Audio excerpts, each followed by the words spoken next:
आपने मुहावरा सुना होगा जी, एक तो चोरी ऊपर से सीना जोरी। बहुत कम हमें देखने में आता है कि लोग ये एडमिट करें कि हाँ जी गलती हुई है और उसके बाद they give credit to where it is due.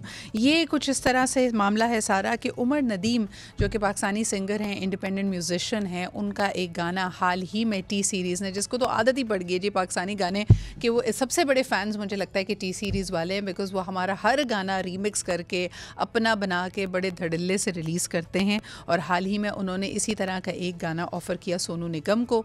And when Umar Nadeem pointed it out to Sonu Nigam कि जनाब ये गाना मैं 4 साल पहले, ये धुन, ये गाना मेरा था। एंड वेरी स्ट्रेंजली, यानी बड़ी अजीब सी बात है कि आपका गाना काफ़ी हद तक मेरे गाने जैसा लगता है। तो Sonu Nigam at least had the heart and had the decency कि उन्होंने कहा हाँ जी मुझे पता नहीं था कि ये प्लेजराइज गाना है और आपने मुझसे बेहतर गाया। आज हमारे साथ मौजूद हैं उमर, उनसे पूछते हैं कि ये इसके अलावा कोई और तरीका था पता करने का। एंड हैज़ ही कंसल्टेड कोई वकील से, किसी से बात की है कि हमारे यहाँ कोई कॉपीराइट्स का सिलसिला है या ये ऐसा ही चलता रहेगा कि हमारे म्यूजिशियंस की मेहनत, उनका talent will be lifted and will be plagiarise. अस्सलाम वालेकुम Umar. Umar, thank you so much for making time for us. मुझे बताइए, बड़ा तकलीफ़देह होता है किसी भी आर्टिस्ट के लिए, और ये पहली दफ़ा नहीं हुआ, हम देखते हैं कि माजी में भी कई दफ़ा हुआ है ये, कि आपको यकायक पता चलता है कि आपके गाने की तर्ज से मिलता जुलता गाना, बल्कि बिल्कुल उसी को लिफ्ट करके इंडिया बॉर्डर पार किसी बड़ी म्यूज़िक कंपनी ने अपने एक सिंगर के साथ गाना बना लिया। क्या रद्द अमल था उमर जैसे ही पता चला और जैसे ये गाना आपकी नज़र से गुजरा? बिल्कुल, मैं थोड़ा सा शॉक था कि ये गाना तो ये तो मेरा ही गाना है, तो ये कैसे वहाँ पे आ गया, और मुझे पता भी नहीं इसके बारे में। तो मैं ये सोच रहा था कि इसको किस तरह से अप्रोच किया जाए। We tried to contact T series, वहाँ से हमें कोई पॉजिटिव रिस्पांस नहीं मिल रहा था। तो फिर हमने इसको सोशल मीडिया पर लेके जाने की जो है कोशिश की, और उसकी वजह से न्यूज़ फैली, लोगों तक पता लगी बात, और सोनू निगम तक बात पहुंची, और फिर आपके सामने उन्होंने एक्सेप्ट किया इसको, क्योंकि ये गाना 2009 में ओरिजिनली आया था, और this is not the first time कि इस तरह से इंडिया में पाकिस्तानी सॉन्ग्स को कॉपी किया जा रहा है और रीमेक किया जा रहा है। तो इसमें सिंगर्स का नॉर्मली, अच्छा, इस हवाले से मैंने ये सुना था उमर कि कुछ यूके में बेस ऐसे अफराद हैं जिन्होंने एक पीछे से होशियारी ये की है कि फॉर सम ऑड रीज़न उन्होंने या तो यूट्यूब के ज़रिए या डिजिटल राइट्स उनके पास आपके गानों के मौजूद हैं, और जब टी सीरीज़ या किसी भी बड़ी कंपनी के ऊपर सवाल उठाया जाता है कि आप क्यों ऐसे प्लेजराइज़ कर रहे हैं या आपके पास कोई राइट नहीं था, तो वो एक दस्तावेज़ दिखा देते हैं कि ये जो हज़रात यूके में मौजूद हैं उनसे जी बाकायदा हमने इस गाने की कॉपी राइट्स लिए हैं। ये क्या मामला है और इसकी कुछ सुनगुन आपको है? और ये अबरार के साथ भी हुआ था बाय द वे। मुझे पता है, उनको, अबरारुल हक को नहीं था पता कि उनके राइट्स कहाँ पे हैं, बट मुझे पता है। और हमारे राइट्स जो हैं यूके में किसी के पास नहीं है, वो हमारे पास ही हैं, और जिनके पास होते हैं यूके में राइट्स, मेरा उनसे भी राब्ता है, तो मैं अच्छी तरह से जानता हूँ कि मेरा जो राइट्स हैं वो मेरे पास ही हैं। और रही बात, अगर राइट्स हों भी, even then you should give credit to the original song. आपको क्रेडिट्स में देना चाहिए कि ओरिजिनल गाना ये था और ये हमने इसको रीमेक किया है। अगर आप पहले उठा के देखें कोई नुसरत अली साहब, उनके गाने देखें, तो उनको भी नीचे क्रेडिट में मेंशन किया जाता है। आई थिंक अबरारुल हक को भी। ये एथिक्स तो इंडिया बहुत पहले भुला के बैठा हुआ है, क्योंकि हम ये देखते हैं कि उनके अपने जो बेचारे रीजनल सिंगर्स हैं या इंडिपेंडेंट सिंगर्स हैं, जो अगर वायरल सेंसेशंस बन जाते हैं, ये म्यूज़िक कंपनीज़ उनका गाना, उनकी धुन, उनका तर्ज भी उठाकर प्लेजराइज़ करती हैं किसी बड़े सिंगर से या किसी बड़ी मूवी की उसको जीनत बना देती हैं। और उस आम इनसे का भी हमने हाल ही में काचा बादाम देखा था, it became a viral sensation, लेकिन उस बेचारे सिंगर का तो अपना कोई भला नहीं हुआ उस गाने की वजह से। हाँ, उसका तो बिल्कुल नहीं हुआ, क्योंकि ऑब्वियसली वो उसने तो बस सड़क पे गाना गा दिया, उसके बाद उसको रीमेक करके उस पे म्यूजिक डाल के जिन लोगों ने उसको फिर ऑनलाइन डाला, उससे व्यूज कमाए, और वहां से उन्होंने अपने लिए रेवेन्यू जनरेट किया।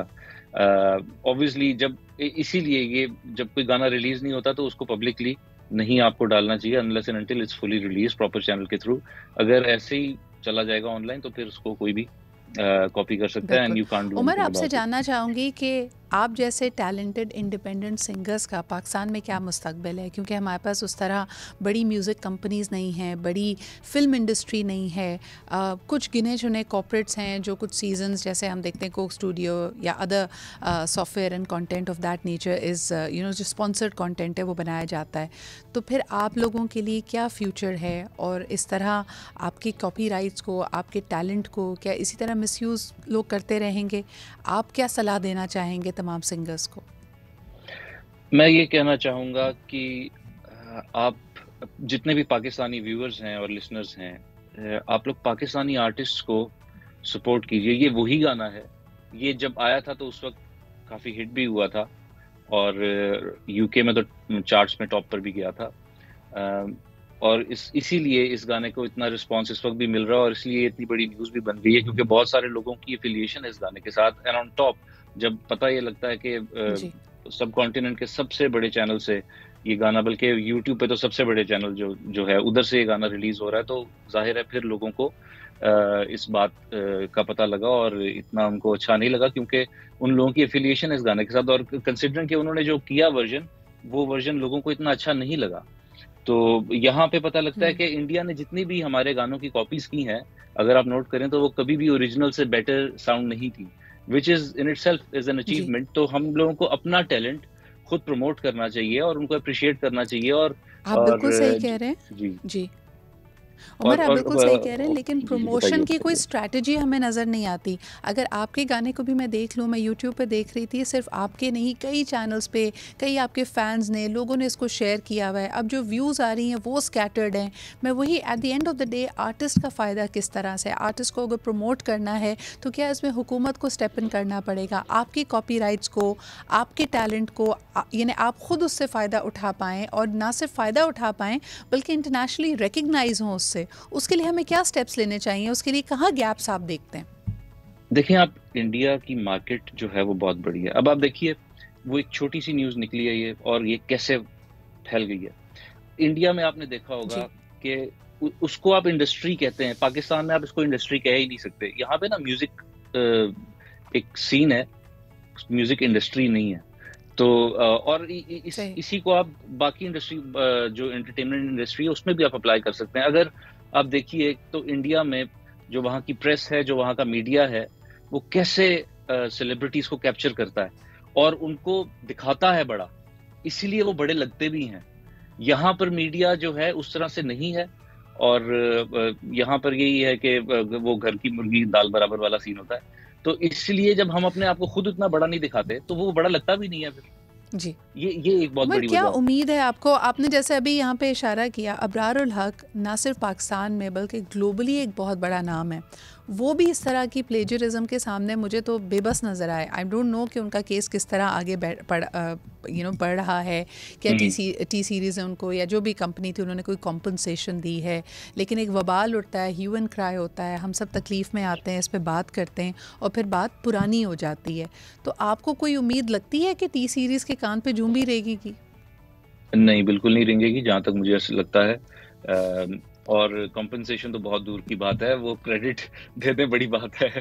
तो ये मेरा पर्सनल ओपिनियन है, और हो सकता जी, है, I hope I am wrong, at least credit तो मिलना चाहिए। but कॉम्पेंसेशन तो Umar, we मुझे want to पता है। tell you that we are very जी Umar, but we want to tell you we are very proud of our singers and of our artist, क्योंकि वही बात आपने जैसे कहा कि without any support, without any big companies backing you, आप लोग इतना, ये इनेट टैलेंट होता है जिसकी वजह से आप लोग इतना ज़बरदस्त म्यूज़िक क्रिएट करते हैं जो दुनिया भर में सराहा जाता है। और एक तरह से जैसे कहते हैं ना, imitation is also a form of flattery. तो चले इसी पर खुश हो जाते हैं कि उसमें कुछ जान इनको नज़र आती है, तभी तो उसको कॉपी करने की कोशिश करते हैं। मगर बहरहाल in a world of today we need to get organised, वरना यही कल्चरल अप्रोप्रिएशन होती रहेगी। हमारी बहुत सारी चीज़ें लिफ्ट होके लोग उसको अपनी पैकेजिंग लगा के मेड इन इंडिया का खिताब देकर उसको इस्तेमाल करते रहेंगे। Thank you Umar, wishing you all the very best. It was important to highlight these matters because ये कॉपीराइट का मसला है, ये इंसाफ की बात है, and I think people need to be paying attention.